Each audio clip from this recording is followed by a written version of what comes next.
Assalamu alaikum Kırgız elim. Men Kırgızstandагы Kırgızстандыктарга жана журт башчыларына бир аз кайрылгым келет. Бир 3 маселе боюнча. Асты болсо мен жардам мамлекеттин кызыгы үчүн пайдасы тийип калабы деп ойлойм. Бул азыр биринчи маселе айтсам, мен шаарда тургандыктан Бишкекте. Бишкектеги тыгындар боюнча айтып кетсем, ушулардын жоюу жолдорун. Бишкектеги тыгындарды жоюу жолдордун бири автобустарды бекер кылуу. Жүргүнчүлөрдү бекер ташыш керек. Бул өзү көпчүлүк элдер автобуска түшөт. Ал эми бекер кылса, булар бат-бат автобуска каалаган жерине бат-бат жетишет да, өздөрүнүн жеңил машинелерин үйлөрүнө ташташмак. Анан биринчи линиянын автобустарга жолто болгон транспорттордун бардыгын штрафка, айыппулга жыгыш керек да.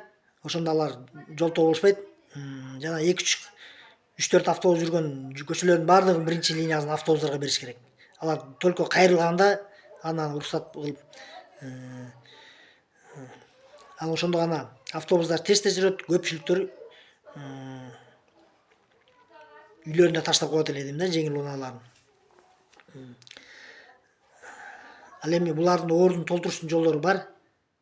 Ага кеткен акчаларды каяктан чогултабыз деп айтса, ага кеткен чогултта, мисалы, үйгө налог төлөп, жана 100-150 метрден ашыктар ошолордун эсептеп чыгып, мисалы 10 000 сом төлөп атса бир жылга 12-15 000 сомго чейин төлөтүрүп койсо, аларга да көптөй болбойт, төлөйт. Жана супермаркет, магазиндер, центрдегилер, бүт шаардын өйдө жагында жашагандар, жана 3 этаж, 5 этаж особняктарда жашагандарга бир аз көбөйтүп койсо, аларга да жакшы болмок. Пробкалар азайып, анча мынча акчадан алар эчтеке кем калышпайт. Жана көпчүлүккө жөө жүргөндөргө, көпчүлүккө автобуска түшкөндөргө, жана окуучуларга, жөнөкөй адамдарга, мындайча айтканда, жеңил болмок. Өздөрүнүн жеңил машинелерин үйлөрүнө таштап, бат-бат которулушуп, бат-бат тез-тез каалаган жерине жетишмек. Жеңил машиналар менен үйлөрүндө турушмак көбү. Бир 20% бер жагында болмок, үйлөрүндө калмак да. Ал эми булардын ордун толтуруш болсо, мисалы,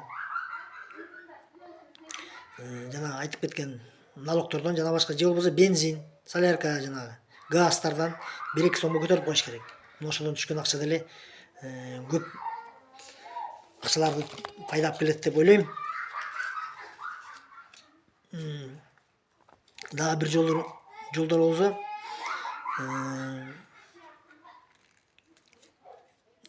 болсо, мисалы, товар ташыгандар бар, супермаркеттерге, базарлардан, ар кандай строй материалдар ташыгандар бардыгын кечинде жүргүзүш керек. Курулушта иштешкендер, кээ бирлер айтышы мүмкүн, кечинде бизге уйку бербейт деп. Ал болбогон эле болот. Аз эле процент. Поездде эле жүрүп атканда элдер көнүп калышып атпайбы уктап атканда. Ошондо анча-мынча тыркылдаган укташып зато көп пробкалар жоюлат. Бүт и так чоң машиналар азыр груз менен жаңы асфальттаган жолдорду да бузуп, зыян келтиришет. Лучше кечинде жүрүп, салкында, жолдорду көп бузбай, өздөрүнө да жакшы болот.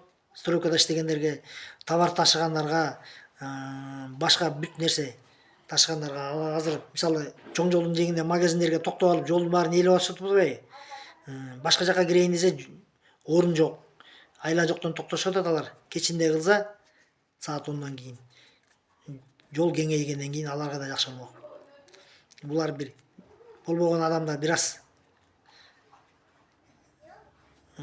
жумуш менен бир аз адамдарга кыйынчылык турса, болбогон эле процент болот да. А көпчүлүккө жакшы болмок да. Дагы бир жолдору, жана канатный дорога деп атышпайбы, ошондой курсак боюда бир, мен Акпрессте окудум эле, бир чет мамлекеттик европалык бир компания менен сүйлөшүп, ошону ойлойм биздин өзүбүздө Кыргызстанда курса.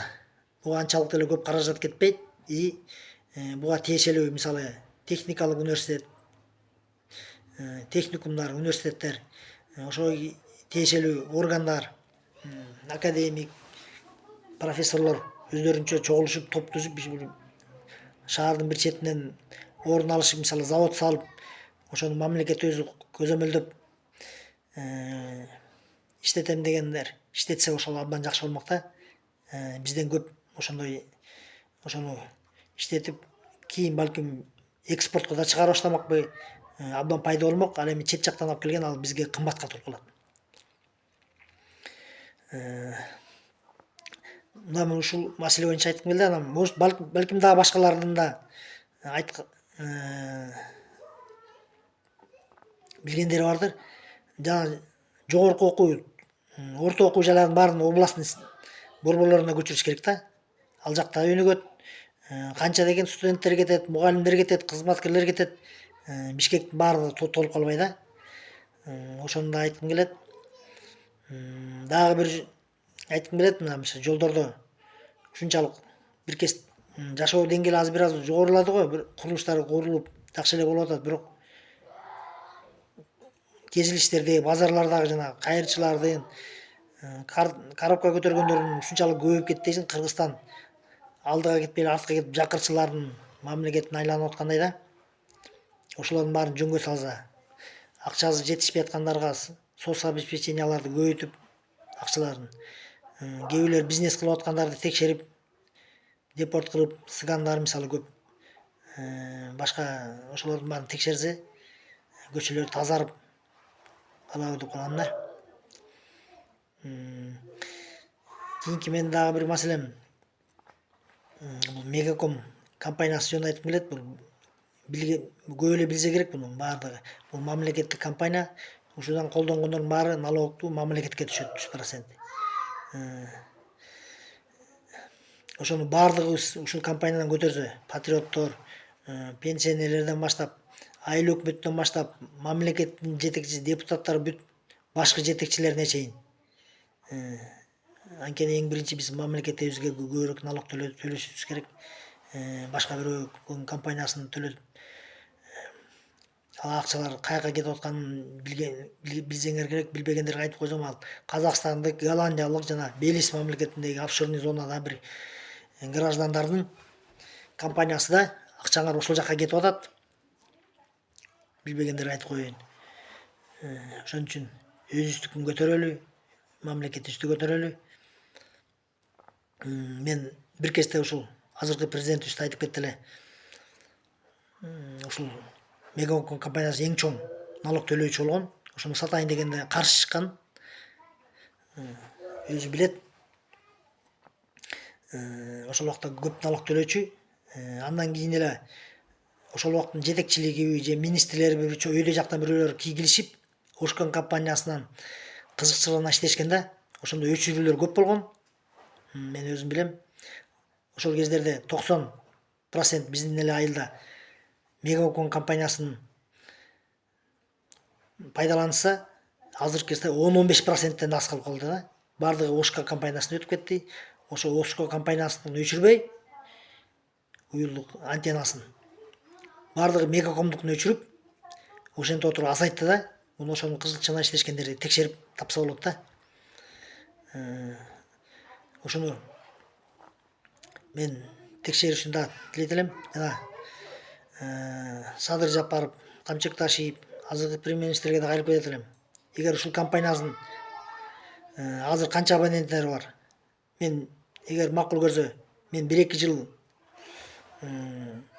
иштетип көрөйүн. Макул болсо бар. Мен канча абонентке чейин жеткизеримди анан көрөсүңөр. Мен буга кудуретим да жетет. Иштей алам деп ойлойм. Канчалаган миллиондогон акчаларды налог кылып мамлекетке пайдалтырып келмекмин. Жолдорун билем да. Анан үчүнчү маселе, бул азыр Кыргызстанда көп тоноп кеткендер бар.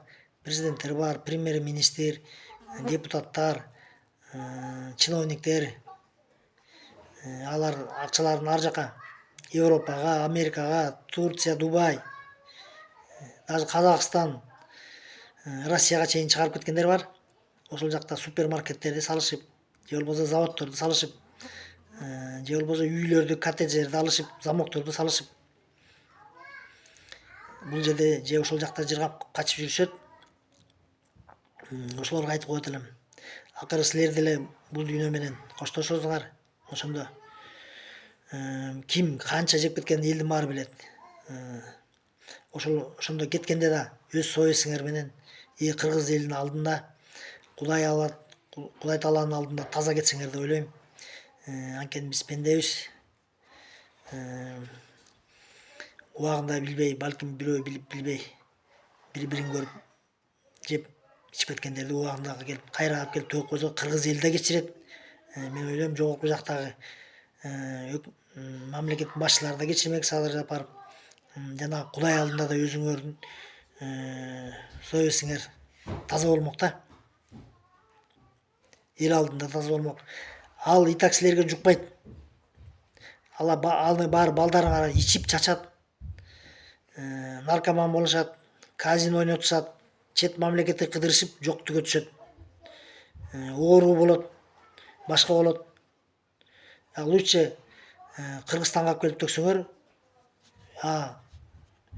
баланча төгүп түшүнүп өзүнүн күнөөсүн деп элдин алдында, мамлекеттин алдында жана Кудай Тааланын алдында өзүңөр совестиңер таза болмок.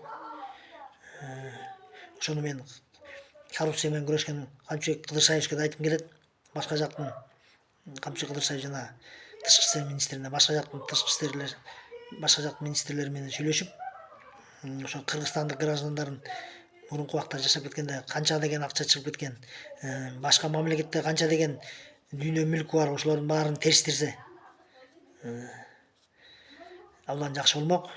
Бул Кыргызстанга алып келип ошолордун баары алып келсе, завод, фабрика салсабы, же карыз тарыштан кутулганга абдан пайда болмок. Мен дагы жанагы уюлдук телефон боюнча айткым келет. Мисалы мен эле иштеген жерде автобусный паркта эле 2,5 миңден ашык адам иштейт ишканада. Ошолордун 90-95% Ошка компаниясынын уюлдук телефонун көтөрүшөт да. Мен ушу азыркы жетекчилерди түшүнбөйм. Ушу жетекчи болуп туруп ошону билеби же билип туруп билбейби, же билип туруп атайын кылдыбы? Эмнеге башка бир компаниянын эмесин биздин жумушчуларга ошону көтөртүрөт билбейм. Ошол жагын да көрсө болот. Жана бизде автобус айдоочулардын айлыктары абдан аз. Жок дегенде 1,5-2 эсе көтөрүп берсе, иштеген саатына, жүргөн километрине катар. Анткени алар эртең мененден баштап, саат 4-5тен баштап түнкү 11-12-1ге чейин иштешкендер бар. Анан дагы үй жагынан да кыйналып жашагандар бар. Кара балта, биягы токмок ошол жака чейин кетишет. Кечинде жумуштан келип алып. Кайра эртең менен келишет, алар өзү уктайбы? Мындай абдан оор жумуш да. Бул психикалык жактан да, ден соолук жактан да кетет. Ошон үчүн кээ бир автобусте жана жүргүнчүлөр менен урушуп кетип атпайбы? Ошонун да кесепети болуп атат. Психикалык жактан чарчагандыктан. Ушул жакта карап берип койсоңор, транспорт министри, Бишкектин депутаттары, же жогорку кеңештин депутаттары, же өкмөт башчылары ушуну чечип берсеңер. Көңүл бурганыңыздарга рахмат.